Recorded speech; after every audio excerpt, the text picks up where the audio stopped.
One more. One more. Beautiful. That's what we've got to bring him on to. Nobody can take them. I had to wear the Kronk merch. Shout out Kronk.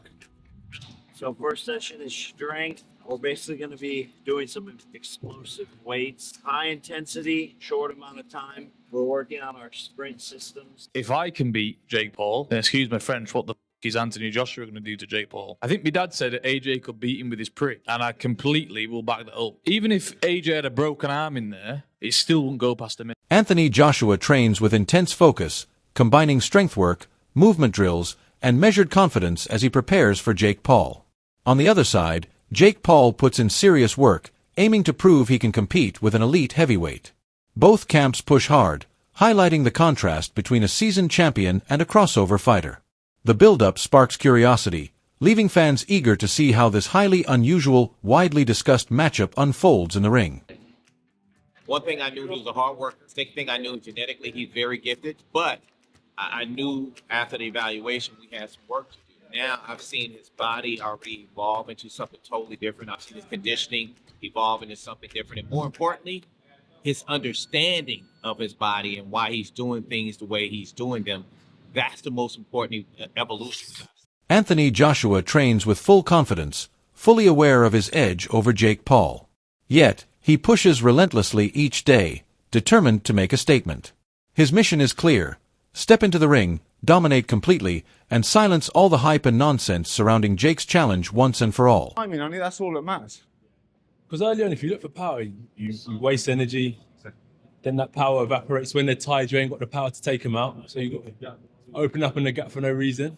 So just relax, flow. Just pop off Good that feet, region. you were saying. Just pop off that region. Anytime you move, that should be that. That should be that. Yeah. And then the controls down the middle. All right. Yeah. That's what Control, smooth, relax, relax, relax. Last minute, mate. That'll do you then. Uppercut. Good. Right hand. Good. Good. Good. Left hook high. Good. Uppercut high. And again. Eddie Hearn breaks down Anthony Joshua's choice to consider a fight with Jake Paul, emphasizing that the financial offer on the table is simply too big to ignore, especially at this stage in Joshua's career. With nearly every major heavyweight achievement already under his belt, Joshua isn't taking this fight out of desperation. Instead, it's a strategic move that balances earnings with legacy. Hearn points out that prize fighting has always been about both money and status. When a fighter can earn a massive purse in a contest that doesn't carry extreme risk, it's a practical, smart decision. Accepting such an offer is far from unusual or wrong. It's simply taking advantage of an opportunity presented at the right time. According to Hearn, no professional fighter would realistically turn down such an opportunity when it aligns with their training, timing, and career goals. In this case, Jake Paul's massive offer opens a door, and Joshua is wisely walking through it, showing that boxing remains as much a business as it is a sport. Mike Poppingrove, that one's in the works and looking likely for December. What can you tell? Yeah, not yet. I mean, there has been conversations, obviously. I think it comes down to how true, they are. Jake Paul is that he actually wants to fight. I mean, he's a madman if he wants to fight. But for some reason, and he thinks he can beat AJ. And I have to be honest, we were going to have a run out in December, over 8 rounds against a bloke you've never heard of. And we may end up having a run out against Jake Paul for a career high payday. I don't see how we can turn it down. I asked you about it a couple of days ago. You said that at that time you never really got into the financials. Have those been discussed now? Have you discussed the financial element? There has been some conversations around that, and it is, it's a huge amount of money. And I think AJ would be mad if he didn't do it, and I think he will do it if Jake Paul is genuine. We may wake up tomorrow with these people and they've announced another fight. Honestly, anything could happen. So I still can't get my head around the fact that this guy wants to challenge AJ. Some respect to him if it's true, but we shall see. To end on that note, I spoke to Alfie Sharman earlier. He said that himself or DAZN have had no conversations about AJ potentially taking that fight. Obviously, AJ is exclusive to DAZN. What's the situation with regards to that? Because I know everyone... Apparently the fight's done. Obviously, it's not done because, those conversations have to take place. I'm very confident that I can have some positive conversations with DAZN. Obviously, we'll be on a clock, but it's 50-50. Last one from me. I saw Chris McKenna tweeted that Anthony Joshua currently doesn't have a British Boxing Board of Control licence. Obviously, it's not unusual for someone who isn't fighting currently and he's inactive to let it run out. But he'd have to apply for one to face Jake Paul again. And then they'd have to approve a fight. Do you think that'd be something? Experts underline that Anthony Joshua's career already features battles against some of the most formidable heavyweights of his generation. Even after a 14-month break from the ring, they insist the experience gap between him and Jake Paul is massive. Analysts highlight that Joshua has spent years facing world champions, elite punchers, and top-tier athletes who tested every aspect of his skill, challenges that social media-driven fighters like Jake Paul have never encountered. While acknowledging that inactivity can impact any boxer, the experts stress that Joshua's fundamentals, power, reach, and ring intelligence provide a commanding edge.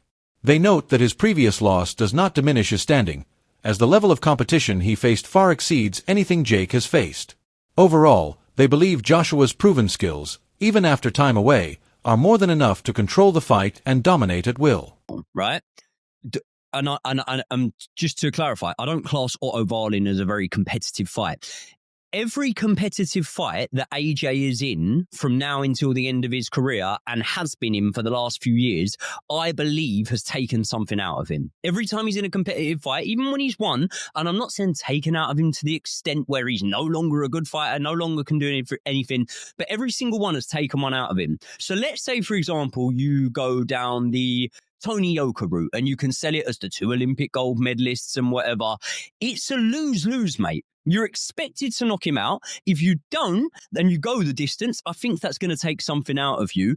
I actually think that this could be better prep for a Tyson Fury fight. Not just mentally as well, because he smokes him and it looks great, and then he's confident. This is what I'm saying, right? Not just from a stylistic boxing standpoint, but from the mental standpoint of the fact that if you go in there and you smoke Jake Paul, straight away, all of a sudden, it's headline news, it's massive.